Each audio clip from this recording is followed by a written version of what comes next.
హైదరాబాద్ మధురానగర్ లో గౌడ ఆత్మీయ సమ్మేళనం జరిగింది. ఈ సమావేశంలో మంత్రి పొన్నం ప్రభాకర్, నటుడు సుమన్ పాల్గొన్నారు. యాదవులు, గౌడ్లు వేరు కాదని, అందరం బలహీన వర్గాల బిడ్డలమని మంత్రి పొన్నం తెలిపారు.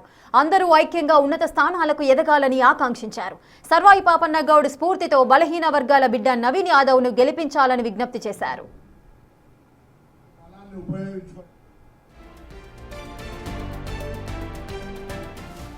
అలాగే చిత్ర పరిశ్రమ హైదరాబాద్ కు వచ్చిన కొత్తల్లో శ్రీశైలం యాదవ్, శ్రీహరి భరోసా నిలిచారని సుమన్ తెలిపారు. కృష్ణానగర్ లో ప్రతి షాప్ ను చిన్న శ్రీశైలం యాదవ్ ఓపెన్ చేశారని సుమన్ చెప్పారు. ఇబ్బందుల్లో ఉన్న యాక్టర్స్ ను ఆదుకుంది శ్రీశైలమేనని తెలిపారు. నవీన్ యాదవ్ చిన్న వయసు నుండి సేవ చేసేవారని వివరించారు. మనందరం కూడా ఐక్యంగా ఉండాలి. తోటి బలహీన వర్గాలకు సీట్ వచ్చినప్పుడు మనం సంఘీభావం చెప్పాలి. మన బాధ్యత అనేటువంటి అంశం కొరకు మాత్రం ఇక్కడ జరుగుతా ఉన్నాం. సో ఎజెండా డీవియేట్ కాకుండా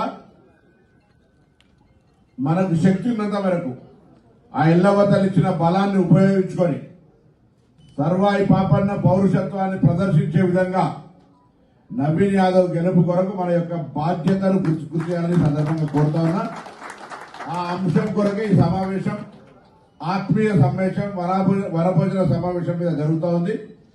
కాబట్టి దయచేసి జూబ్లీహిల్స్ నియోజకవర్గంలో ఉన్నటువంటి నాట్ ఓన్లీ గౌడ సోదరులే కాక మిగతా బలహీన వర్గాల కులాలు కానీ, మైనార్టీలు కానీ, దళితులు కానీ, క్రిస్టియన్స్ కానీ, ఇతరులు ఎవరైనా సరే మన వాళ్ళు ప్రభావితం చేయగలిగితే వాళ్ళ ఇంటికి వెళ్లి నవీన్ యాదవ్ గెలుపుకు సంబంధించి మరి యువకుడు కష్టపడి పనిచేయగలిగే శక్తి ఉన్నది.